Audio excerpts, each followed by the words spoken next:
Hello friends, welcome to my YouTube channel. അപ്പോൾ ഇന്നത്തെ എൻ്റെ വീഡിയോ എന്ന് പറയുന്നത് സിമ്പിളായിട്ട് ഉണ്ടാക്കാൻ പറ്റിയ ഒരു ചീരത്തോരനായിട്ടാണ് കേട്ടോ ഇന്ന് ഞാൻ വന്നിരിക്കുന്നത്. അപ്പോൾ വലിയ ഇൻഗ്രീഡിയൻസ് ഒന്നും ഇല്ലാതെ തന്നെ നമുക്ക് പെട്ടെന്ന് ഉണ്ടാക്കാം.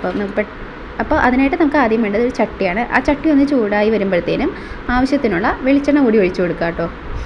ഈ വെളിച്ചെണ്ണ ഒന്ന് ചൂടാവുന്ന സമയം കൊണ്ട് നമുക്ക് സവാളയും പച്ചമുളക് ഞാൻ നന്നാക്കി വെച്ചിട്ടുണ്ട്. അപ്പോൾ അതിൽ നിന്ന് കുറച്ചെടുത്തിട്ട് ഞാൻ ഇത് ചതച്ചെടുക്കാം കേട്ടോ. കുറച്ച് സവാളയും പച്ചമുളകും മാത്രം ഞാൻ മാറ്റി വെച്ചിട്ടുണ്ട്.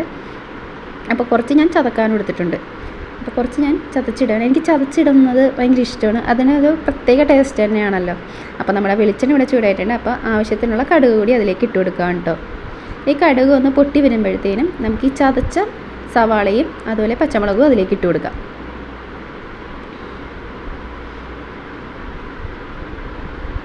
അപ്പോൾ ഞാൻ അതിട്ട് കൊടുക്കുകയാണ്.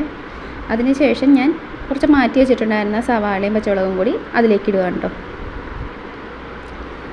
അപ്പോൾ ഇതെല്ലാം കൂടി നമുക്കൊന്ന് വഴറ്റിയെടുക്കാം. സവാള വഴറ്റുമ്പോൾ അധികം തീ കൂട്ടിയിടാതിരിക്കാൻ ശ്രമിക്കുക. ഒരു മീഡിയം ടു ഹൈ ഫ്ലെയിമിലിട്ടിട്ട് വഴറ്റിയെടുക്കുക കേട്ടോ. പിന്നെ സവാള വേഗം വരാനായിട്ട് ഉപ്പിടുന്നത് നല്ലതാണ്. ഞാനിതിൽ ഉപ്പിട്ടിട്ടുണ്ട്. ആ ഒരു വീഡിയോ എനിക്ക് എടുക്കാൻ പറ്റിയില്ല. ഞാനിതിൽ ഉപ്പിട്ടിട്ടാണ് വഴറ്റിയെടുക്കുന്നത്. അപ്പോൾ നമ്മുടെ സവാളയൊക്കെ വഴണ്ട് വന്നിട്ടുണ്ട്. അപ്പോൾ കുറച്ചുകൂടി ഞാൻ ഉപ്പിടാണ് ആവശ്യത്തിന്. പിന്നെ അതിന് ശേഷം ഞാൻ മഞ്ഞപ്പൊടിയും കൂടിയാണ് ഇടുന്നത്. ആവശ്യത്തിനുള്ള ഉപ്പ്, നിങ്ങളുടെ ഇഷ്ടത്തിന് പാകത്തിനനുസരിച്ചുള്ള ഉപ്പും മഞ്ഞപ്പൊടിയൊക്കെ ചേർക്കുക കേട്ടോ. അപ്പോൾ ഇതെല്ലാം കൂടി നല്ല രീതിയിലൊന്ന് യോജിപ്പിച്ചെടുക്കാം. പൊടികളുടെയൊക്കെ ഒരു പച്ചമണം മാറി വരുമ്പോഴത്തേനും നമുക്ക് നന്നാക്കി വെച്ചിട്ടുള്ള ചീര കൂടി ഇതിലേക്ക് ഇട്ട് കൊടുക്കാം കേട്ടോ. അപ്പോൾ കഴുകി എടുത്തിരിക്കുന്ന ചീര കൂടിയാണ് ഞാൻ അതിലേക്ക് ഇട്ട് കൊടുക്കുന്നത്.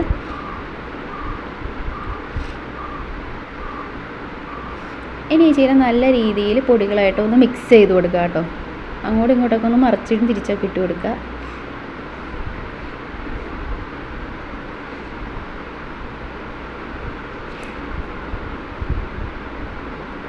പിന്നെ തീ എപ്പോഴും സ്ലിമ്മാക്കി ഇടാൻ തന്നെ ശ്രമിക്കുക കേട്ടോ.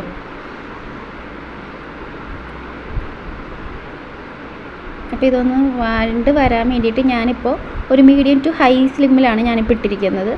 അപ്പോൾ എല്ലാ രീതിയിലൊന്ന് മിക്സ് ചെയ്ത് വെച്ചിട്ടുണ്ട്. അപ്പോൾ ഇതൊന്ന് വഴണ്ട് വരട്ടെ കേട്ടോ. അപ്പോൾ വഴണ്ട് വന്നിട്ടുണ്ട്. ഇനി ഇതിലേക്ക് ആവശ്യത്തിനുള്ള തേങ്ങ ചിരണ്ടിയത് കൂടി ഞാൻ ഇട്ട് കൊടുക്കുകയാണ്. തേങ്ങ കൂടി ഇടുമ്പോഴേക്കും ഇതിൻ്റെ ടേസ്റ്റ് എന്ന് പറഞ്ഞാൽ വേറൊരു ടേസ്റ്റ് ആയിരിക്കും. നല്ല രുചിയായിരിക്കും. എനിക്ക് തേങ്ങ കുറച്ചൊരു കൂടുതൽ ഇടുന്നതാണ് ഇഷ്ടം. പക്ഷേ തേങ്ങ അധികം ഇല്ലാത്തതുകൊണ്ട് ഞാൻ കുറച്ചാണ് തേങ്ങ ഇട്ടിരിക്കുന്നത്. തേങ്ങ ഇടുമ്പോൾ ഇതിനൊരു രുചി എന്ന് പറയുന്നത് വേറെ രുചി തന്നെയാണ്. അപ്പോൾ എല്ലാ രീതിയിലും ഞാൻ നല്ല രീതിയിലൊന്ന് മിക്സ് ചെയ്ത് കൊടുക്കുകയാണ്. അപ്പോൾ നമ്മുടെ ചീര ഇവിടെ റെഡി ആയിട്ടുണ്ട്. ഇനി ഞാൻ തീ ഓഫ് ചെയ്യാം കേട്ടോ. അത്രേ ഉള്ളൂ നമ്മുടെ ചീരത്തോരൻ. എത്ര പെട്ടെന്ന് സിമ്പിളായിട്ട് എല്ലാവർക്കും ഉണ്ടാക്കാൻ പറ്റിയ ഒരു റെസിപ്പിയാണ്. അപ്പോൾ എൻ്റെ വീഡിയോ കണ്ട് ഇഷ്ടപ്പെടുമ്പോൾ ലൈക്ക് ചെയ്യുക, ഷെയർ ചെയ്യുക. അടുത്ത വീഡിയോ ആയിട്ട് വരുന്നവരെയും എല്ലാവർക്കും ബൈ.